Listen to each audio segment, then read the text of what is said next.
শুকরিয়া আদায় করি আলহামদুলিল্লাহ।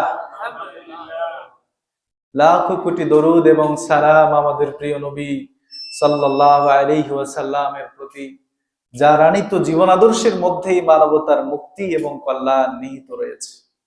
আল্লাহ সুবহানাহু ওয়া তাআলা আমাদেরকে আমাদের জীবনের সকল ক্ষেত্রে প্রিয় নবীর সুন্নাহ অনুযায়ী যেন আমরা চলতে পারি, সেই তৌফিক আমাদের আল্লাহ সুবহানাহু ওয়া তাআলা দান করুন। সকলে বলে আমিন। আমিন। সম্মানিত উপস্থিতি, আমরা একটি ধারাবাহিক আলোচনা শুরু করেছিলাম। আমাদের আলোচনার বিষয় ছিল দুনিয়ার পরিচয়, বৈশিষ্ট্য।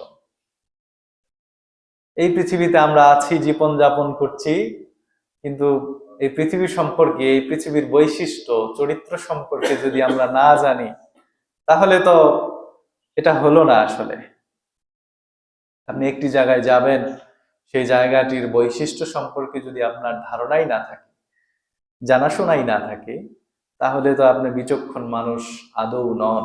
কি বলেন?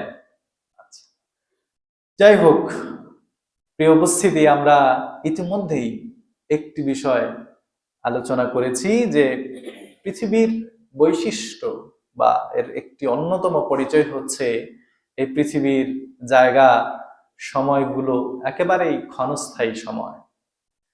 এ ব্যাপারে সবচাইতে ভালো বলতে পারেন কে? এই দুনিয়ার বৈশিষ্ট্য, চরিত্র সম্পর্কে সবচাইতে ভালো বলতে পারেন নিঃসন্দেহে আল্লাহ সুবহানাহু ওয়া তাআলা এবং রাসূল সাল্লাল্লাহু আলাইহি ওয়াসাল্লাম। তাহলে আমরা কোরআনে মাজিদের থেকে গত কয়েকটি জুমাতে আমরা শুনেছি যে এই ক্ষণস্থায়ী জীবন সম্পর্কে, দুনিয়ার এই যে ক্ষণস্থায়ী হওয়া, এর যে একটি বৈশিষ্ট্য, সেই বৈশিষ্ট্য সম্পর্কে আমরা ইতিমধ্যেই একটি বিষয় শুনেছি। আমরা আরেকটি বিষয় শুরু করেছিলাম, সেটা হচ্ছে এই দুনিয়ার জীবনটি হচ্ছে একটি ধোঁকা।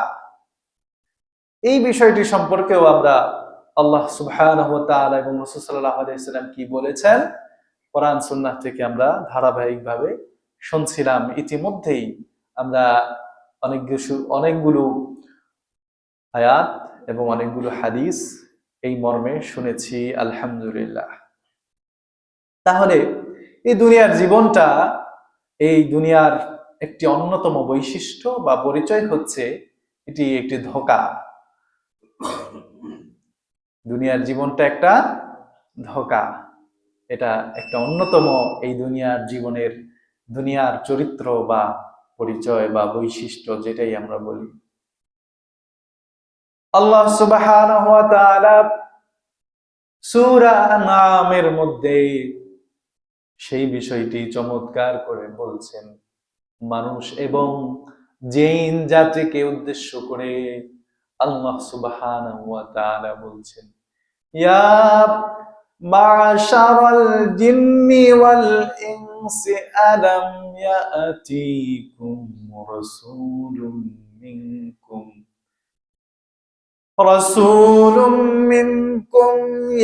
ইয়াকুসসুনা আলাইকুম আয়াতি ওয়া ইউনযিরুনাকুম লিকাআ ইয়াউমিকুম হাযা।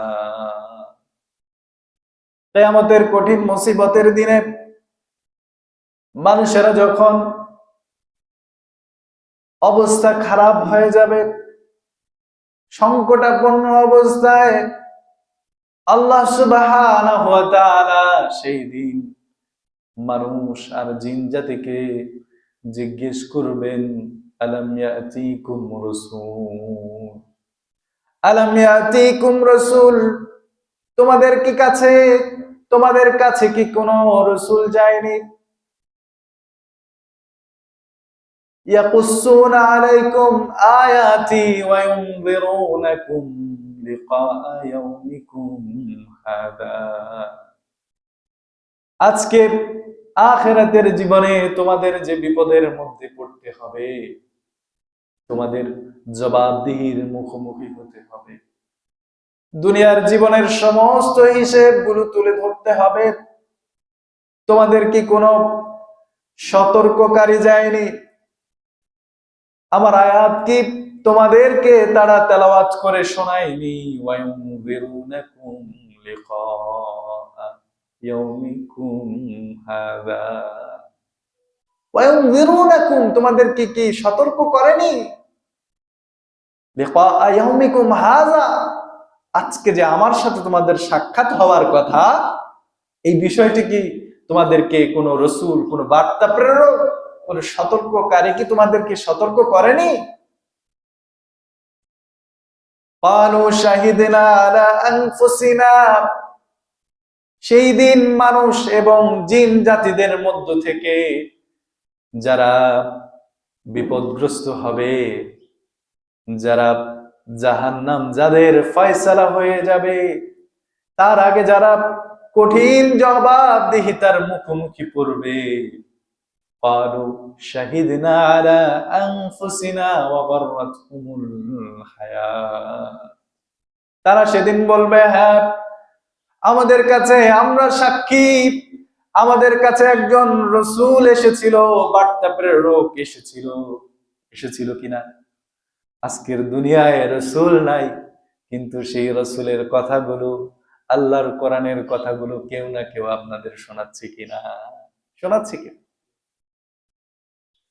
ক্বালু শাহিদনা আলা আনফুসিনা, হ্যাঁ আমাদেরকে সতর্ক করেছিল, ওয়া গাররাতহুমুল হায়াতুদ দুনিয়া, কিন্তু দুনিয়ার জীবনে, দুনিয়ার ছায়াতে, জিন্দেগিতে আমরা ধোঁকার মধ্যে পড়েছিলাম, দুনিয়ার ধোঁকার মধ্যে আমরা পড়েছিলাম।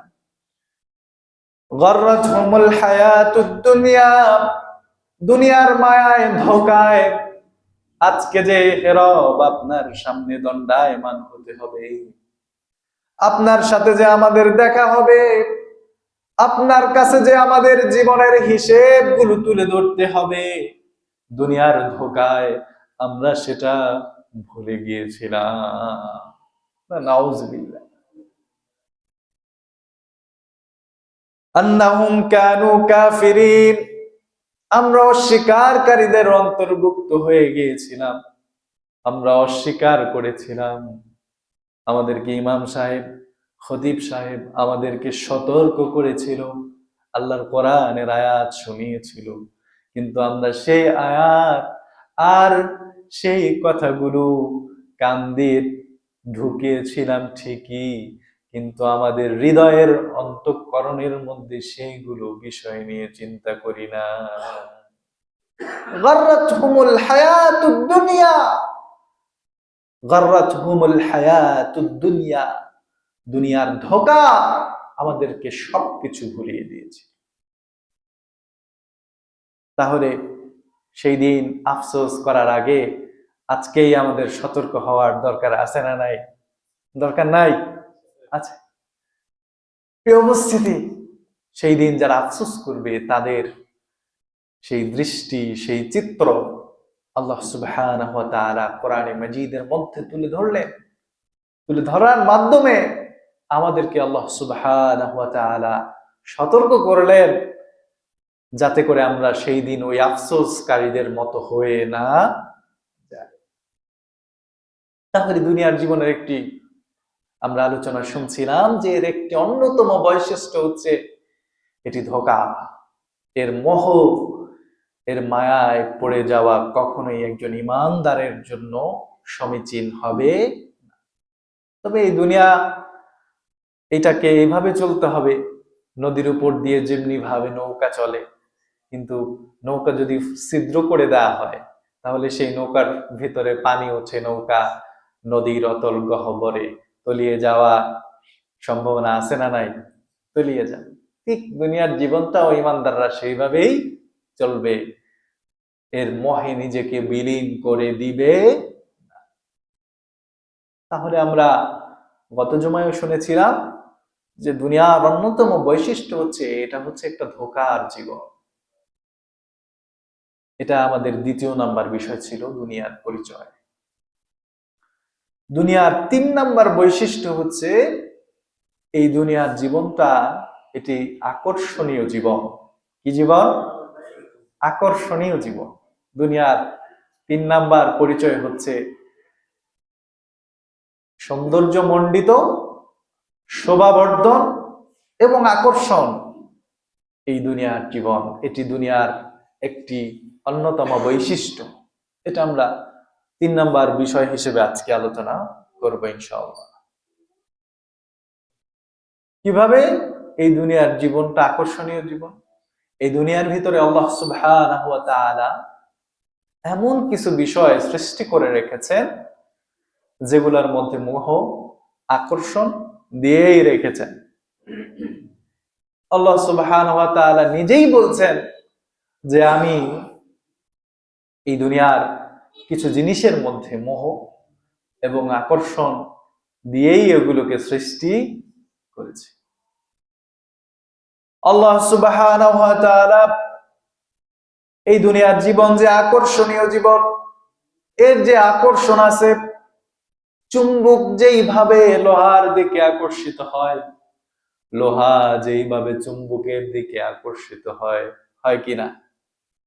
একটার প্রতি আরেকটার আকর্ষণ।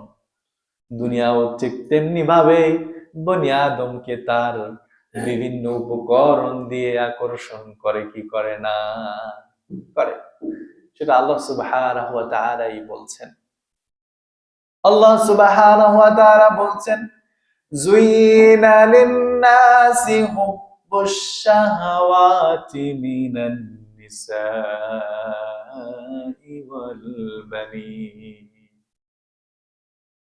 নিশ্চয় আমি জিনত, সৌন্দর্য মণ্ডিত, আকর্ষণীয় করে তুলেছি মানুষদের জন্য কিছু বিষয়, কিছু জিনিস, কিছু বস্তু, যেগুলোর প্রতি মানুষের স্বভাবজাত আকর্ষণ থাকবে।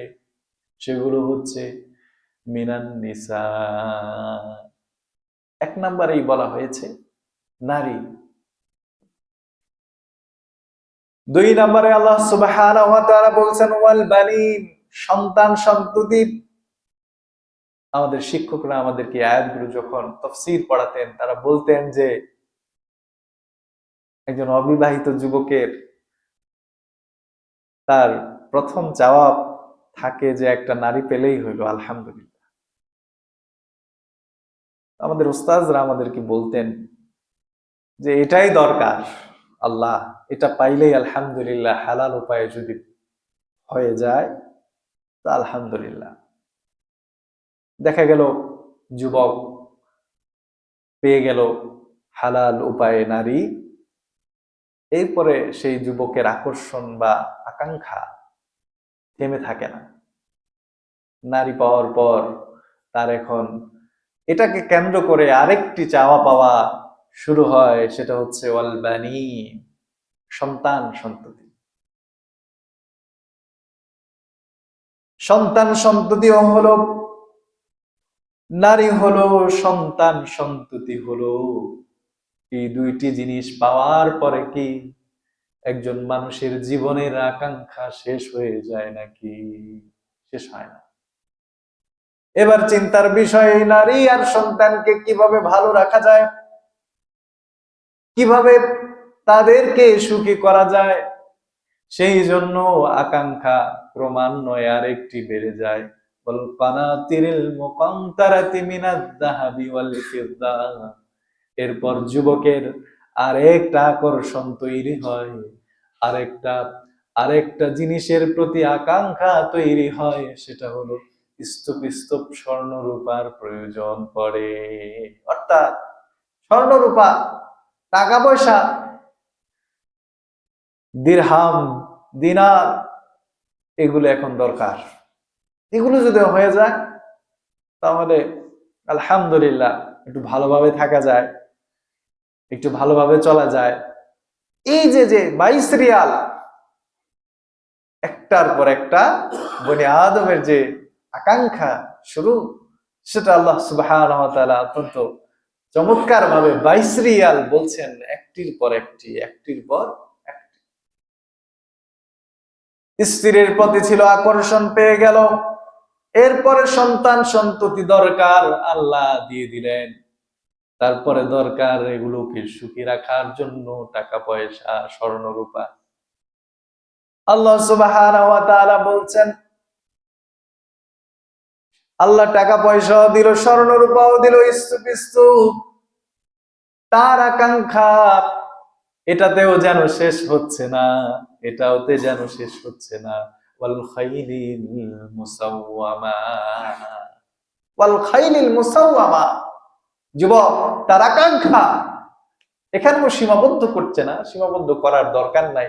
আল্লাহ বলছেন হালাল উপায়ে তুমি একটার পর একটা গ্রহণ করো, কোনো সমস্যাও নাই। মিলে যাচ্ছে কিনা আল্লাহর কোরআনের আয়াতের একটার পর একটা বাইসরিয়াল?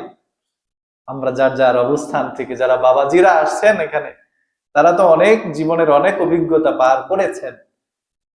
আপনারা যদি আপনাদের জীবনের পেছন দিকে তাকান, আপনাদের জীবনে অনেক অভিজ্ঞতা আছে। অন্যান্যদের জীবনের পেছন দিকে যদি তাকান, তাহলে আল্লাহর কোরআনের এই শব্দগুলির সাথে আসলেই মিলে যায় কিনা।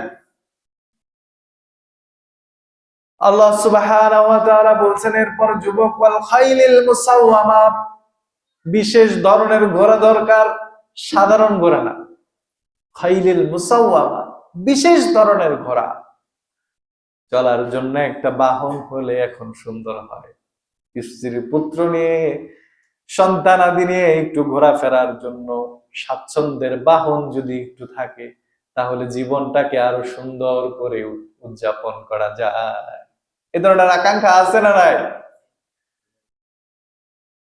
নারী হলো, সন্তান সন্ততি হলো, টাকা পয়সা হলো, এরপরে যুবকের আকাঙ্ক্ষা এবার একটা সুন্দর বাহন যদি হয় তাহলে ভালো হয়। আজকের দুনিয়ায় তো আর সেই ঘোরার সময় নাই, যুগ নাই। হয়তো বাংলাদেশের আমাদের প্রবীণ মুরব্বিয়ান ইকরাম যারা আছেন, তারা হয়তো দেখেছেন, আগে তো ইঞ্জিল চালিত মোটর গাড়ি তো আর ছিল না, কি বলে ছিল? সে আমলে ছিল ঘোড়া। ঘোড়াটাই ছিল শোভাবর্ধন, চলাফেরার জন্য স্বাচ্ছন্দ্যের একটা বাহন। বর্তমানে তো এখন অনেক দামি দামি গাড়ি আছে। এই যুগে যদি আয়াত অবতীর্ণ হইতো, তাহলে হয়তো বা এই যুগের সবচাইতে উন্নত এবং দামি যে বাহন আছে, সেটাকেই হয়তো আল্লাহ ইন্ডিকেট করে বোঝাতেন মানব জাতিকে বোঝানোর জন্য। কিন্তু এই যুগে এখন তো আবার, তখনকার সময়ে অত্যাধুনিক বাহন ছিল ঘোড়া। সেজন্য আল্লাহ সুবহানাহু ওয়া তাআলা এটা দিয়েই বনি আদমকে বুঝিয়েছেন। আর এখন তো বাইক আছে আমাদের যুবক ভাইদের, এরপরে আরো কি কি গাড়ি আছে, কি বলে? এরপরে যুবককে আল্লাহ সুবহানাহু ওয়া তাআলা বাইসিরিয়াল বলছেন, এটার প্রতি আকর্ষণ, এই যে যে দুনিয়ার বিভিন্ন উপকরণ, এগুলোর প্রতি একটার পর একটা আকর্ষণ যুবকের বেড়েই চলেছে। বাইসিরিয়াল,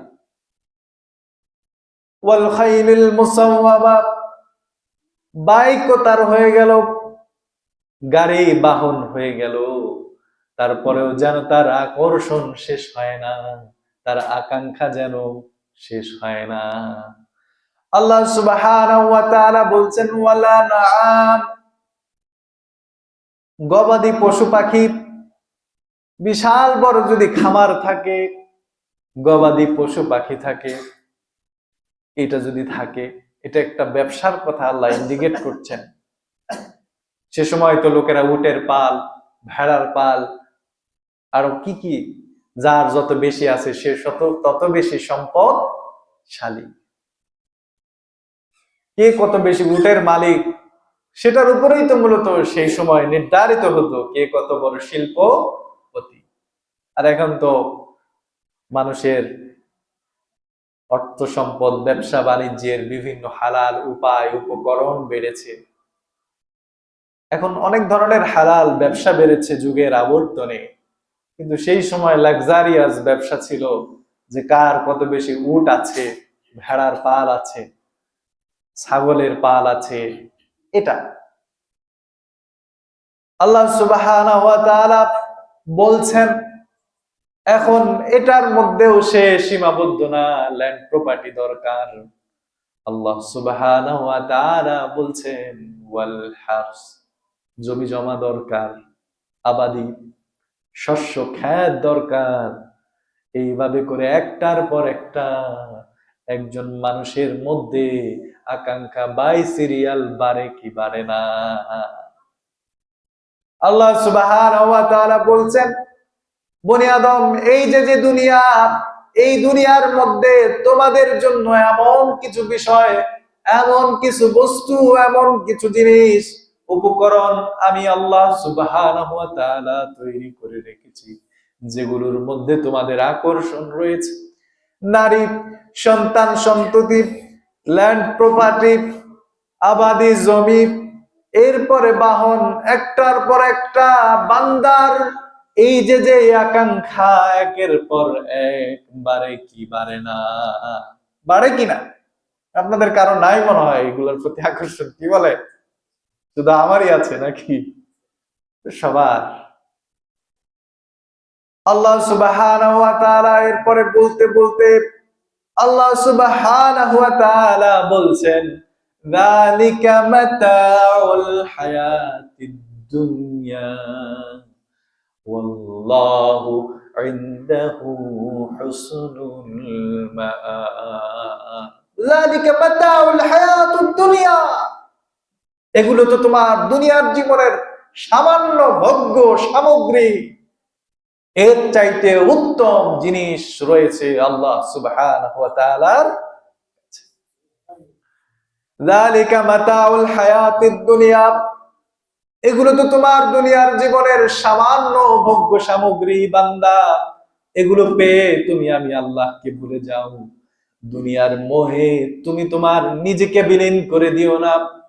আমি তো তোমাকে একটার পর একটা দিচ্ছি, তুমি হালাল উপায়ে একটার পর একটা যেমনি পাচ্ছ, এগুলো পাওয়ার পরে আমি আল্লাহকে ভুলে যেও না, আখিরাতকে ভুলে যেও না। যালিকা মাতাউল হায়াতিদ দুনিয়া, যালিকা মাতাউল হায়াতিদ দুনিয়া, এগুলো তো সামান্য উপকরণ। ওয়াল্লাহু ইনদাহু হুসনুল মাআব, আল্লাহর কাছে এর চাইতেও চমৎকার জিনিস রয়েছে। তোমাদের প্রত্যাবর্তন তো সেই রবের দিকে একদিন হবে। কি বলে? এই জন্য আল্লাহ সুবহানাহু ওয়া তাআলা আমাদেরকে সতর্ক করছেন যে তোমরা এগুলো পেয়ে দুনিয়ার আকর্ষণ, এই মোহ, এগুলোতে নিজেরা নিজেদেরকে হারিয়ে ফেলো না, নিজেরা ভুলে যেও না নিজেদেরকে। প্রিয় ভাইয়ের আমার, প্রিয় বন্ধুরা আমার, এই যে দুনিয়ার যে আকর্ষণ, আকর্ষণের কয়েকটি বিষয়ের কথা আল্লাহ সুবহানাহু ওয়া তাআলা এখানে আমাদেরকে বলেছেন। এইভাবে করে রাসূল সাল্লাল্লাহু আলাইহি ওয়াসাল্লাম উবাইদা ইবনুল জাররাহ রাদিয়াল্লাহু তাআলা আনহু, তিনি একবার আসলেন বাহরাইন থেকে অনেক সম্পদ নিয়ে, অনেক টাকা পয়সা, অনেক সম্পদ নিয়ে তিনি আসলেন। রাত্রিবেলা এসেছেন। রাত্রিবেলা আসার পরে সাহাবীরা অনেক খুশি যে আমাদের এখন সম্পদ বাড়ছে, আমাদের একটার পর একটা দেশ মুসলমানদের হাতে চলে আসছে, আলহামদুলিল্লাহ, সবাই খুশি। ফজরের নামাজ রাসূল সাল্লাল্লাহু আলাইহি ওয়াসাল্লাম পড়লেন, সাহাবীরা খুশি আনন্দে তারা সবাই সেই সম্পদ দেখার জন্য আসলেন। ফজরের পরে রাসূল সাল্লাল্লাহু আলাইহি ওয়াসাল্লাম দেখলেন সবাই উদযাপন করছে যে চমৎকার অনেক সম্পদ নিয়ে আসা হয়েছে। বুখারীর বর্ণনার মধ্যে সেই বিষয়টি এসেছে।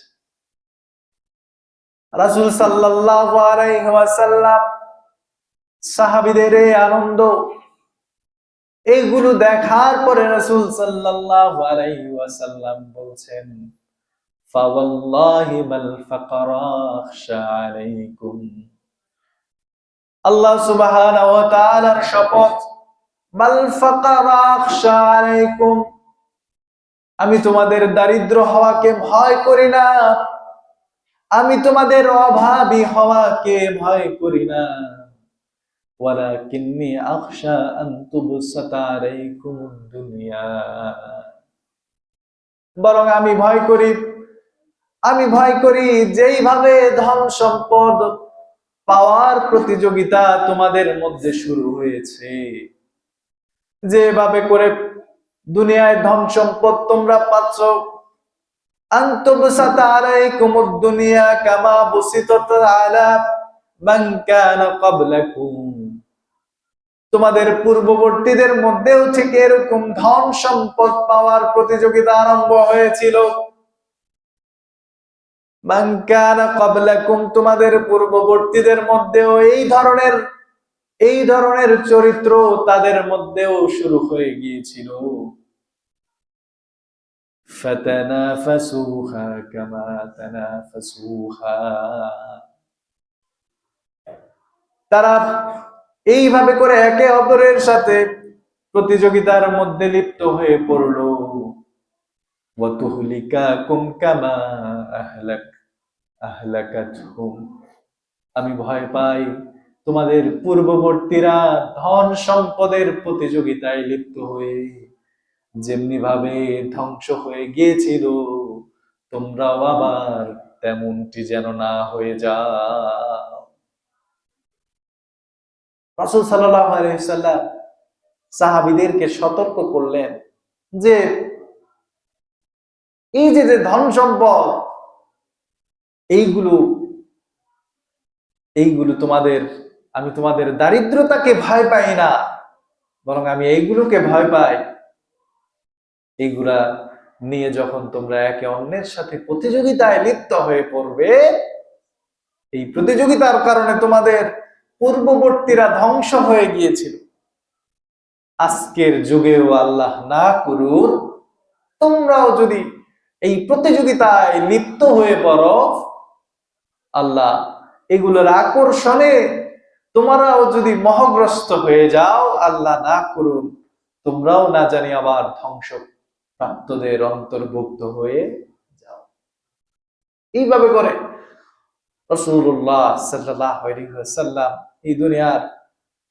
এই দুনিয়ার বিভিন্ন বস্তু সামগ্রী সম্পর্কে ঈমানদারদেরকে সতর্ক করে।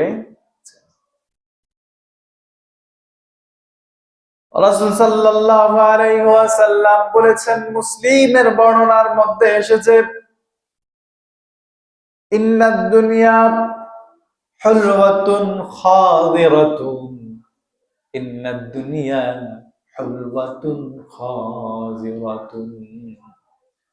রাসূল সাল্লাল্লাহু আলাইহি ওয়াসাল্লাম বলেছেন, নিশ্চয়ই এই দুনিয়ার জীবন হলো সুমিষ্ট। হুলওয়া সুমিষ্ট, এই দুনিয়ার জীবন হলো সুমিষ্ট।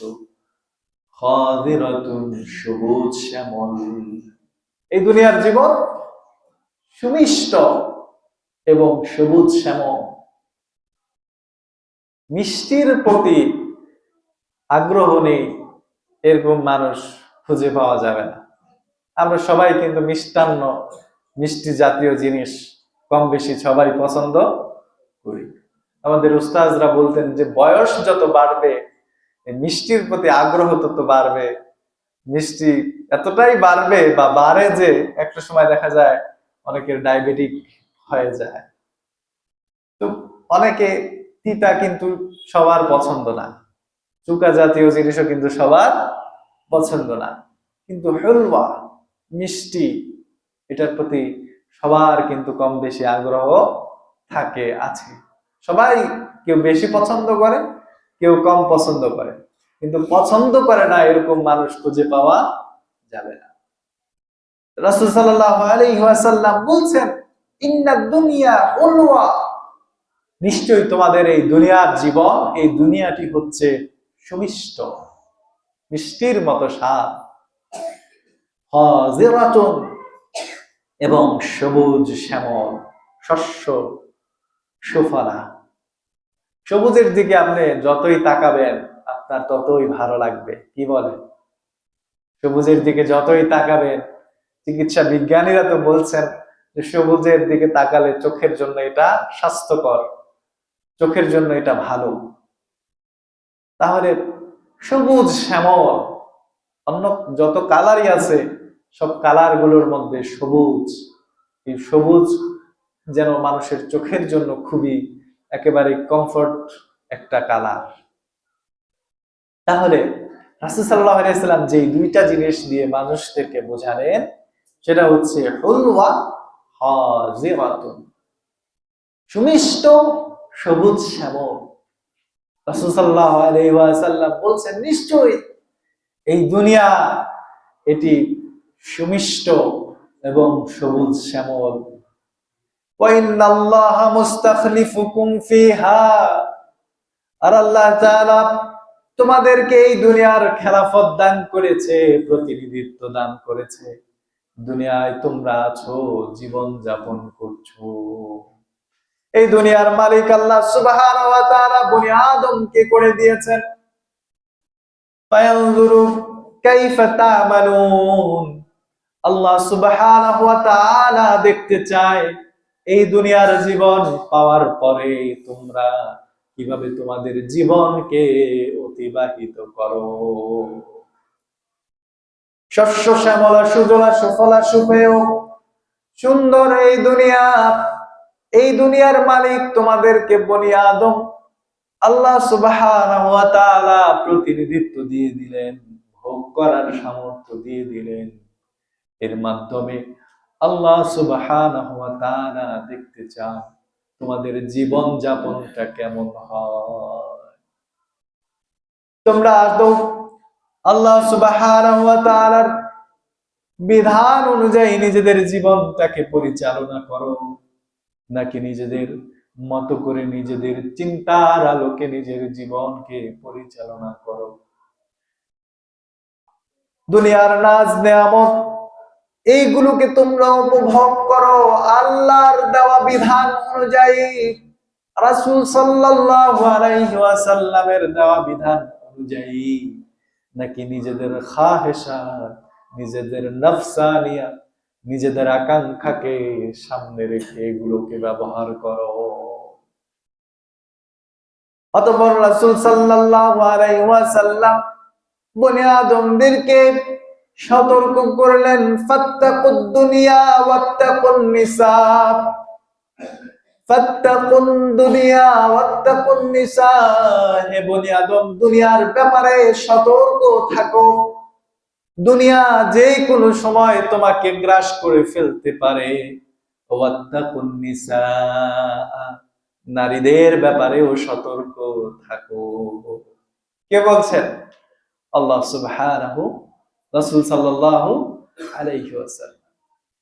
ফাত্তাকুদ দুনিয়া ওয়াত্তাকুন নিসা, দুনিয়ার ব্যাপারে সতর্ক থাকো, এটা যেন তোমাদেরকে গ্রাস করে না ফেলে। ওয়াত্তাকুন নিসা, নারীদের ব্যাপারেও সতর্কতা অবলম্বন করো। ফা ইন্না আউয়ালা ফিতনাতি বানি ইসরাঈল, নিশ্চয়ই নারীদের ফিতনার কারণে বনি ইসরাইল ও ফিতনার মধ্যে পড়ে গিয়েছিল। একটি জাতির উদাহরণ দিয়ে দিলেন। বনি ইসরাইল জাতির নারীর ফিতনায় পড়েছিল। তাহলে এই দুনিয়া সুপেয়, সুমিষ্ট, আকর্ষণীয়, এই আকর্ষণীয় দুনিয়ার জীবনকে তোমরা যেন এর মোহে মোহগ্রস্ত না হয়ে যাও, এই আকর্ষণ যেন তোমাদেরকে গ্রাস করে না ফেলে। এইভাবে করে রাসূল সাল্লাল্লাহু আলাইহি সাল্লাম বনি আদমকে বুঝিয়েছেন, বোঝাচ্ছেন। রাসূল সাল্লাল্লাহু আলাইহি ওয়াসাল্লাম আরো বলছেন, হুফফাতিল জান্নাতু বিল মাকারিহি ওয়া হুফফাতিন নারু বিশ শাহওয়াত, জান্নাতে তো আমরা সবাই যেতে চাই, কি বলে? আমরা সবাই জান্নাতে। হুফফাতিল জান্নাতু বিল মাকারিহি ওয়া হুফফাতিন নারু বিশ শাহওয়াত, দুনিয়ার জীবনে এই যে তোমরা যে জীবন যাপন করছো, তোমরা জেনে নাও হুফফাতিল জান্নাতু বিল মাকারিহি, কষ্ট, কষ্ট দিয়ে জান্নাতকে বেষ্টন করে রাখা হয়েছে। কষ্ট, দুঃখ, কষ্ট দিয়ে জান্নাতকে বেষ্টন করে রাখা হয়েছে। অর্থাৎ জান্নাতে যেতে হইলে দুনিয়াতে কষ্ট করতে হবে। কি বলেন? নফস একটা জিনিস চায়, ওই জিনিসটাকে বাদ দিতে হবে, এটা একটা কষ্ট না? এই যে নফস চাচ্ছে একরকম, আপনি নফসকে কষ্ট করে ফিরিয়ে রাখলেন, লাগাম ধরে নিলেন, হারামের দিকে যাওয়া যাবে না, নিজের খাহেসাতকে পূর্ণ করা যাবে না, নিজের আকাঙ্ক্ষায় যা আসে তাই করা যাবে না। এই যে আপনি কষ্ট করে ধরে রাখলেন, লাগাম টেনে রাখলেন, এর বিনিময়ে তো আপনি কোথায় যাবেন? জান্নাতে যাবেন। এইভাবে করে প্রত্যেকটা জায়গায় নিজেকে এই ধরনের সিচুয়েশনে পড়তে হবে কি হবে না? হয় কি হয়? আর জাহান্নামকে সুসজ্জিত করে রাখা হয়েছে আকাঙ্ক্ষা, কামনা, বাসনা দ্বারা জাহান্নামকে সুসজ্জিত করে রাখা হয়েছে। কামনা বাসনা, যা চায় তাই করা, যা মন চায় তাই করা, এর বিনিময়ে আপনি কি পাবেন? মিনান নার, জাহান্নাম। অপর বর্ণনায় রাসূল সাল্লাল্লাহু আলাইহি ওয়াসাল্লাম বলছেন, উজিবাতিন নারু বিশাহাওয়াত, জাহান্নামকে কামনা বাসনা আকাঙ্ক্ষা দ্বারা, আকর্ষণ দ্বারা, নফসের খাহেসাত দ্বারা বেষ্টন করে রাখা হয়েছে। ওয়াহুজিবাতিল জান্নাতু বিল মাকারে, আর জান্নাতকে বেষ্টন করে রাখা হয়েছে কষ্ট দ্বারা। তাহলে আপনি আমি যদি জান্নাতে যেতে চাই, আপনি আমি যদি জান্নাতে যেতে চাই, তাহলে অবশ্যই অবশ্যই আমাদেরকে নিজেদের কষ্ট করে হারাম থেকে ফিরে আসতে হবে, কষ্ট করে নিজেদের খাহেসাত থেকে ফিরে আসতে হবে, কষ্ট করে নিজের আকাঙ্ক্ষাকে ফিরে আসতে হবে, নিজের আকাঙ্ক্ষাকে বোঝানো, হে আমার কামনা বাসনা, তুমি তোমার রবের কথা শোনো, তুমি তোমার রবের দিকে ফিরে আসো। তোমার রব তো এই কাজটিকে অপছন্দ করে, তোমার রব তো গান বাদ্যকে অপছন্দ করে, তোমার রবের বিধানের মধ্যে তো 31 নাইট উদযাপনের নিয়ম নীতি নাই। নতুন বছর উদযাপনের নামে অশ্লীলতা, বেহায়াপনার বিধান তো তোমার রবের তালিকার মধ্যে, বিধানের মধ্যে নাই। সুতরাং হে আমার নফস, হে আমার নফস, তুমি অশ্লীলতা, বেল্লালাপনা এবং সকল ধরনের গর্হিত কাজ থেকে তুমি ফিরে আসো। এইভাবে করে একজন ইমানদার তার নফসানিয়াতকে বুঝিয়ে থাকেন, বোঝান। কিন্তু বনি আদমদের অবস্থা কি? আজকে বিভিন্ন সেক্টরে আজকে আমরা দেখতে পাচ্ছি, সমাজের বিভিন্ন জায়গাতে আজকে অধিকাংশ মানুষেরাই, বনি আদমেরাই আল্লাহর দেয়া সেই বিধান, মূলনীতি তারা অনুসরণ করছে না বর্জন করছে? বর্জন করছে। সব ক্ষেত্রে, অধিকাংশ ক্ষেত্রে। এই জন্য আসুন না যুবক ভাইরা নিজের খাহেসাতকে বুঝায়, নিজের নফসানিয়াতকে বুঝায়। এটা হয়তো আমাদের একটু কষ্ট হবে, কিন্তু এই কষ্টের বিনিময়ে আমি আল্লাহর জান্নাতে যেতে পারবো, সেটাও কম কি।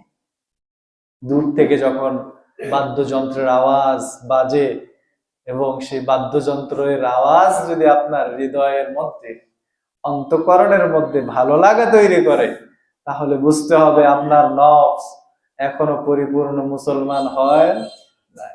সেটা যতই সৌন্দর্য মণ্ডিত, সুমিষ্ট, সুপেয়, আরো যতই আকর্ষণীয় আওয়াজ হোক না কেন, সেই আওয়াজ আপনার অন্তরের মধ্যে আসার সাথে সাথে ব্যথা অনুভব হতে হবে, কষ্ট অনুভব হতে হবে।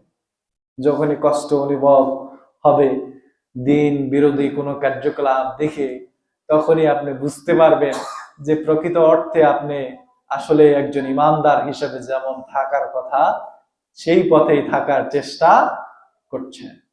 তো প্রিয় ভাইয়ের আমার, প্রিয় বন্ধুরা আমার, এইভাবে করে আল্লাহ সুবহানাহু ওয়া তাআলা আমাদেরকে একটার পর একটা দুনিয়ার বিভিন্ন বিষয়ের প্রতি যে মানুষের আকর্ষণ, দুনিয়ার প্রতি যে আকর্ষণ, এই বিষয়গুলো আল্লাহ সুবহানাহু ওয়া তাআলা একটার পর একটা বলে বলে বোঝাচ্ছে।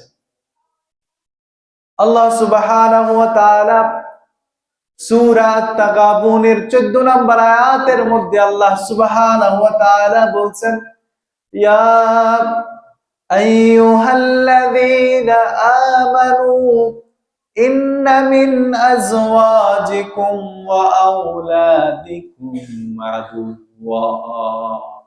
হে ঈমানদারগণেরা, হে মুমিন বান্দারা, জেনে নাও, হে ঈমানদারেরা শুনে নাও, যারা ঈমান এনেছো, মিন আজওয়াজিকুম, নিশ্চয়ই তোমাদের স্ত্রী, ওয়া আওলাদিকুম, তোমাদের সন্তান সন্ততি, আদুওয়া, তোমাদের শত্রু। অনেকের প্রশ্ন থাকতে পারে আবার যে স্ত্রী, সন্তান সন্ততি আবার আমাদের শত্রু হয় কিভাবে?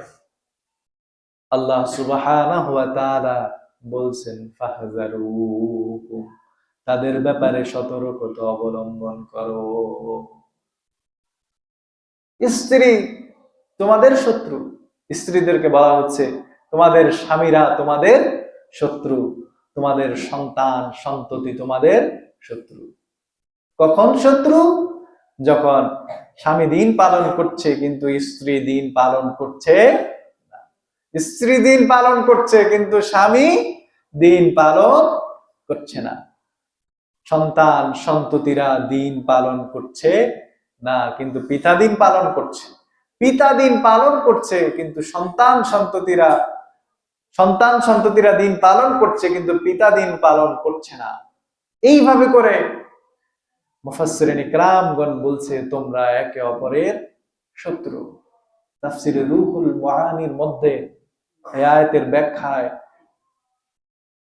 খুব চমৎকার আলোচনা এসেছে। একটা সময় যখন হিজরতের নির্দেশ আসলো যে মক্কা থেকে মদিনায় ফিরে যেতে হবে, হিজরত করা ফরজ, নামাজ যেমন ফরজ হিজরত করাও তখন ফরজ। কিন্তু ঈমানদারদের মধ্যে থেকে অনেক পুরুষেরাই এই ফরজ বিধান পালন করতে পারলো না। আল্লাহর পক্ষ থেকে অর্ডার আসলো হিজরত করার জন্য, কিন্তু অনেক ঈমানদার পুরুষেরাই হিজরত করতে পারলো না, আল্লাহর এই ফরজ বিধান পালন করতে পারলো। আল্লাহ সুবহানাহু ওয়া তাআলা এদেরকে উদ্দেশ্য করে বলছেন যে এই যে যারা ফরজ বিধান পালন করতে পারলো না স্ত্রীদের কারণে, এই স্ত্রীরা তোমার শত্রু হয়ে দাঁড়াবে কাল আখিরায়। অনেকে তার সন্তানের কারণে হিজরত করতে পারেনি, সন্তানদের কারণে। আবার অনেক সন্তানেরাই তাদের পিতাদের কারণে হিজরত করতে পারেনি। আল্লাহ সুবহানাহু ওয়া তাআলা বলছেন এই যে একে একে অপরের, তোমরা এই দুনিয়ার জীবনে হয়তো স্বামী স্ত্রী আছো, স্ত্রী স্বামী আছো, পিতা পুত্র আছো, পুত্র পিতা আছো, এই যে মায়ার বাঁধন, এই যে সম্পর্ক, এই সম্পর্কটা মূলত কাল আখিরায় তোমরা একে অপরের শত্রুতে পরিণত হয়ে যাবা। অর্থাৎ এই দুনিয়ার জীবনে আপনার সন্তানের কারণে যদি আপনি দিন পালন করতে না পারেন তাহলে কি হবে? সে আপনার শত্রু হয়ে দাঁড়াবে কাল আখিরায়।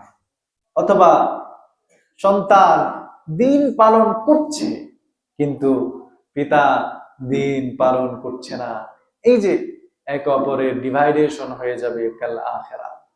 তাহলে আল্লাহ সুবহানাহু ওয়া তাআলা বলছেন যে তোমরা একে অপরের শত্রু।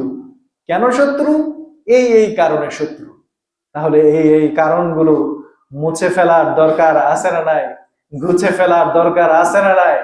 এই জন্য কাজ করার দরকার আছে না নাই? এই যে একজনের প্রতি আরেকজন, পিতার প্রতি সন্তানের আকর্ষণ, এটা থাকবে।